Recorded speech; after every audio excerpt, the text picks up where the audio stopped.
Aloha, friends and neighbors. Welcome to show 897. We're going to cover the second week in February 2014 when we get to the sky mirror. I just got back from a week on the mainland. Got the flu bug on the way back, but my trip was great. I've been thinking lately about how to serve you best, and because times are tough, I decided to offer you a little special. I've changed the way I do the chart work a little bit, and when I go into transits now, I concentrate on Saturn first and then Jupiter. And basically, there are five variables we call transiting planets, those that are in the sky. That's what you see on the sky mirror. And they go around your chart. And the two that you're going to feel the most in a regular way are Saturn and Jupiter, kind of like the business planets. And wherever Saturn is, it slows things down. And wherever Jupiter is, it opens things up. So these are the practical things that you want to know about your chart, your life. And so I'm going to offer you, the normal price of a Jeep. I do Jeep, Chevys, and Cadillacs, $65, $95, $125. I'm going to lower the price of the Jeep to $54, and I'm going to concentrate on Saturn and line out Saturn for you in details for the next 2 years, and Jupiter, so you know which part of your life, which part of what you're doing in your projects are going to slow down and get delayed, and sometimes for as long as 7-8 months. When Saturn moves up, stops, goes back, he could stop you from doing this. Oh yeah, I got half of the plumbing done on the house, and I probably won't finish for another 6 months. So at least you don't feel so bad about delaying some things. It's a natural thing in the world. And then Jupiter, to know what's opening up, where all the new stuff is, where the goodies are. So I'm going to offer the Jeep at $54, and I'm going to concentrate on Saturn and Jupiter for the next 2 years to give you this information that's so very practical in your life, in planning your life, no matter what it is, whether it's your health, your money, your house, your partnerships. There's all kinds of things that slow down for a little bit and then speed up and get renewed. That's Jupiter. So knowing about those two planets are really important. Now there's 3 wild cards, Uranus, Neptune, and Pluto, that can come in and kind of interrupt and alter and make things fuzzy and provoke deep discovery and things. So I'll go over the 3 wild cards, but I'm not going to detail them out because I've got about an hour on DVD. So you need your birth time, okay? And birth certificate time. Don't believe what your mother says. And the birth date, the birth time, the birthplace, your first name whenever people call you, a check for $54, put it in the mail. You go to the website for my address, skymirrorastrology.com/astro. The frac site is in some jeopardy. I'm not sure how it'll bear up. The guy that runs it for me is going to Tahiti. So, good thing the sky mirror is there. Anyway, this is a special for you. Now, if you're a little akamai, if you know a little bit about astrology, if you've got a copy of your own chart, you can do this yourself. Just put Saturn around the edge of your chart, and you'll see where it is, what area of your life is going to slow down, and where Jupiter is. Jupiter's in Cancer right now. Saturn's in Scorpio. Now, those two guys are the important ones. And it's very practical to have some knowledge of this sort. That's why I'm trying to get the price down So a lot of you will take advantage of this. You could do it yourself if you have an ephemeris and a copy of your chart. But it's awful nice just to put the DVD in for $54 and have a master astrologer like myself run it out for you for the next 2 years. So that's my first message to you today. There's a new moon sextile Uranus, so it's a good time to do some astrology work on your own chart.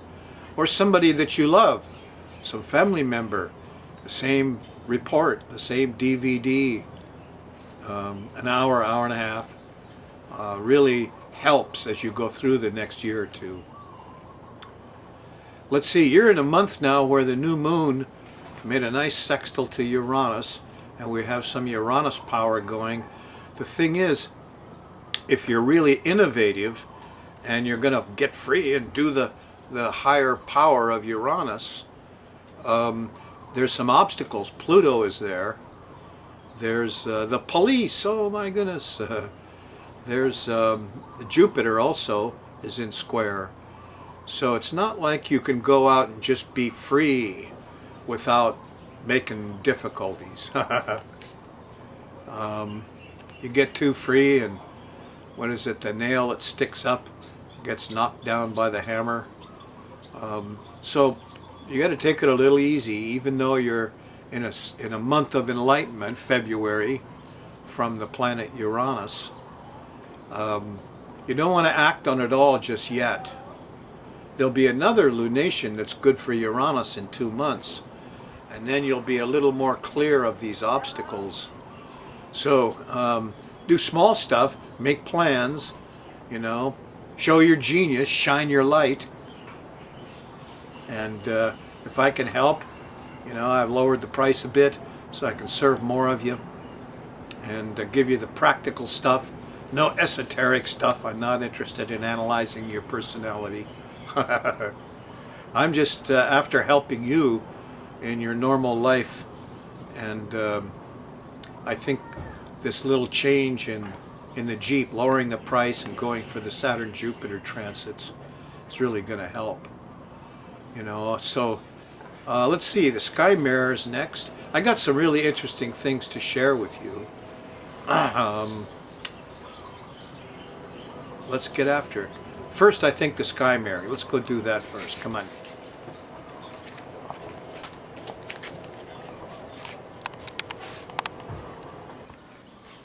And we used to call little reflections like that angels when I was a kid. So here's a brief reminder. Olelo.org is the public access channel in Honolulu, and they live stream the astrology show Thursday nights at 8:30 Hawaiian time and Friday mornings at 8 o'clock. So that's the first method you can use to get the show if your local TV breaks down. And there's frac.com/astro. Again, that I'm not sure that website is going to continue. It's not.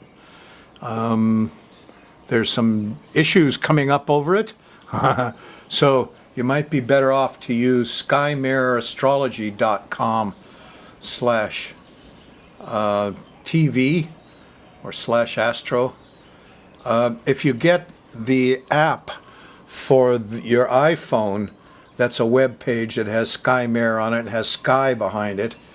If you just scroll down a little bit, he lists all of the sky mirrors for the latest show. And if you just want the sky mirror, just go to skymirrorastrology.com and get that website, and you can just view the sky mirror, and you don't have to put up with all of my rantings and ravings.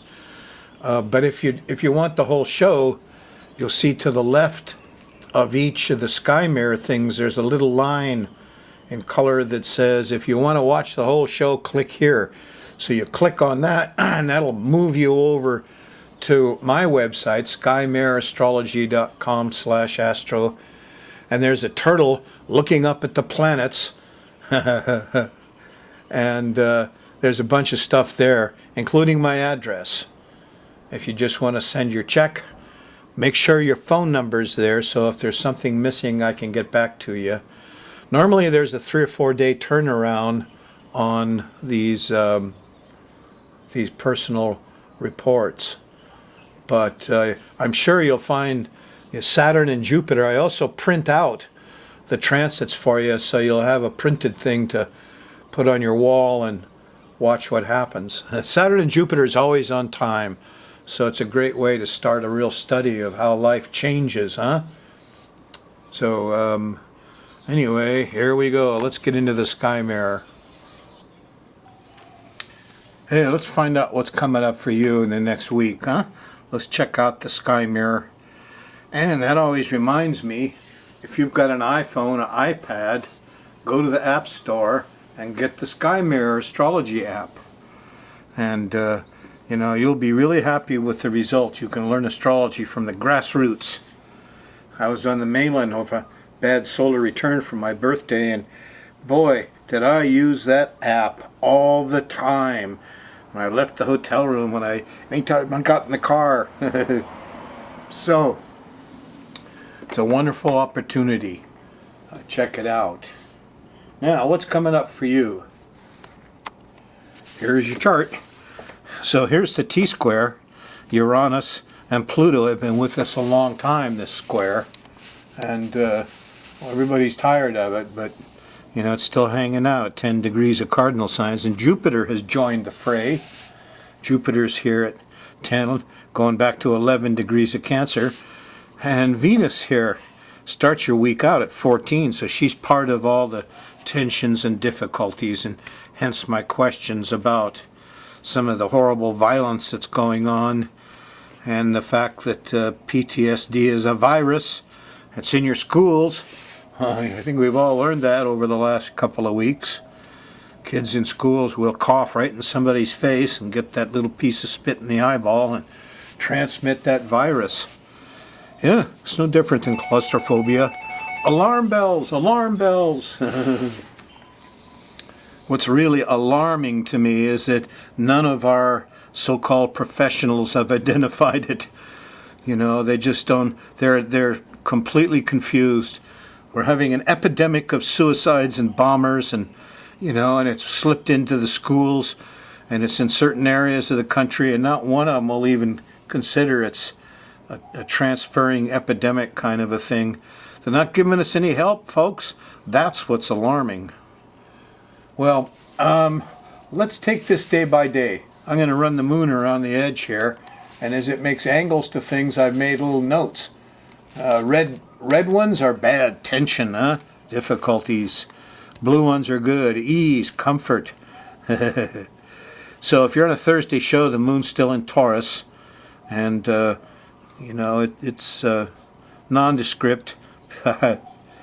Friday, the moon slips into Gemini here, about breakfast time or a little bit after, between breakfast and lunch, and immediately gets very confusing. Here there's a square to Mercury, and communication is difficult.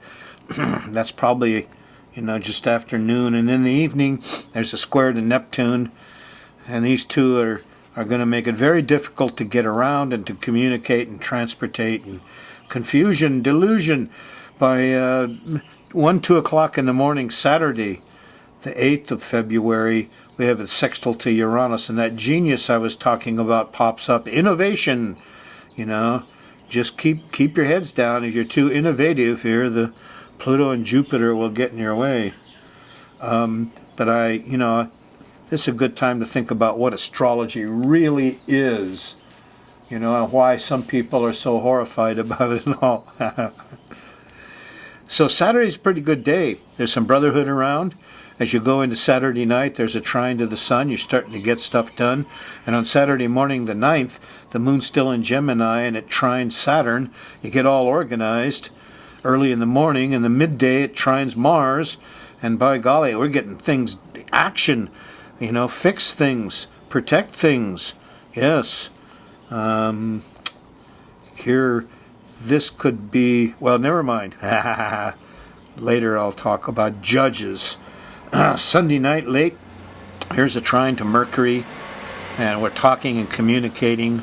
Monday morning early, there's a trine to Neptune. There's music, a little religion and and sensitivity around Monday morning, kind of nice. The trouble is you're in Cancer, in the beginning of the sign Cancer. You're going to run right into that square, and there it is, Monday the 10th. As you notice, your Mondays and Tuesdays have been pretty difficult. It starts here Monday afternoon, Monday evening with the square to Uranus. That's right here. Let's see. That's 4 o'clock in the afternoon probably. And then, strangely, the moon goes by Jupiter. And we all want to do too much and get up and go and make it bigger and expand it. And it feels so right, huh? Look out. It's not, as you'll find out. Because here's late that Monday night, around 9-10 o'clock, is the opposition to Pluto. Here comes the cops. Here comes the extremists. It's a very difficult time. There's the opposition to Venus Tuesday morning. This is a school day. I hope they don't go shoot up more kids or more young girls in the store. Venus got to keep her head down here messing around with Pluto. So this is not an easy time, Monday, especially as you go into the evening. You'll still be feeling it through Tuesday, and it changes finally, and you get angry at the military and the judges and the CEOs and the powers that be that are so self-centered and selfish here Tuesday afternoon. There's a square to Saturn and a square to Mars. Damn judge. What's he thinks he's doing? There's a return to that full moon that happened here late Tuesday night, early Wednesday morning. So there's a little wobbliness to all this, exaggerated emotion, huh? Wednesday, the 12th, the moon goes in to Leo after breakfast, just before lunch. Everything changes. There's more brotherhood around. On Thursday morning, there's a trine to Uranus. And that's, the genius is loose. Innovation is there. Hooray! The problem is there's that opposition to the new moon. And there's a lot of people that aren't too happy about the new stuff that's been coming out since the new moon, the 1st of February. So, enough said. The day is full of tension as you go through Thursday. Friday morning, there's an opposition to the sun. Here's the full moon. It's really late Thursday night, early Friday morning. You're on a full moon, high accident rate. Keep your head down a little bit. On Friday the 14th, there's a nice sextile to Saturn. Everybody's sobered up. We got organized. We're going out and be heroes again. The middle of the day Friday, here's a sextile to Mars. Feels pretty good. You can get stuff done. If you stay up too late Friday, though, here is the opposition to Mercury, and communication breaks down, and you can't get around. Friday night, the 14th. Saturday, the moon's well into Virgo. It starts with the morning. A moon opposing Neptune. Confusion. Delusion, problem with liquids and water. So stay home Saturday, stay out of trouble. Much better here on Saturday night. Saturday night, here's a sextile to Jupiter. Here's a trine to Pluto. It goes, and Venus is in harmony with it all. The whole loving party, get together, celebrate stuff goes through Saturday night well into Sunday, the 16th of February. So it's a kind of up and down week, isn't it? Yeah, mind those Mondays, those Monday, Tuesdays now. They're still full of difficulties. Not like the bad moon rising month of January so much, because the brotherhood is there and there's helpers all around.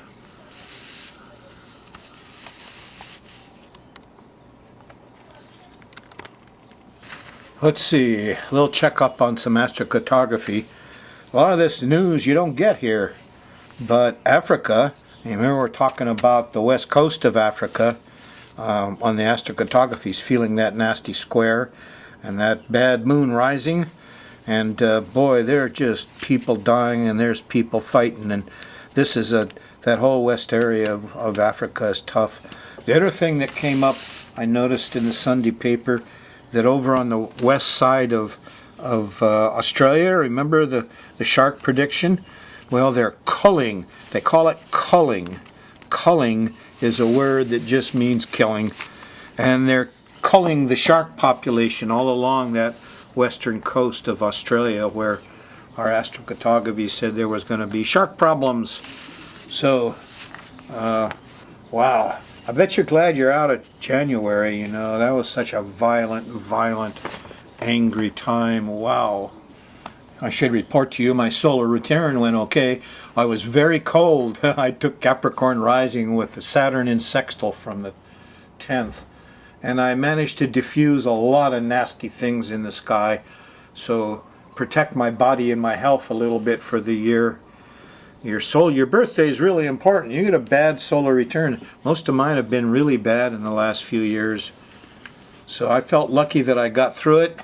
And I had my son Matt and my son Michael with me. And anytime I get a couple of my boys around, I'm a happy camper.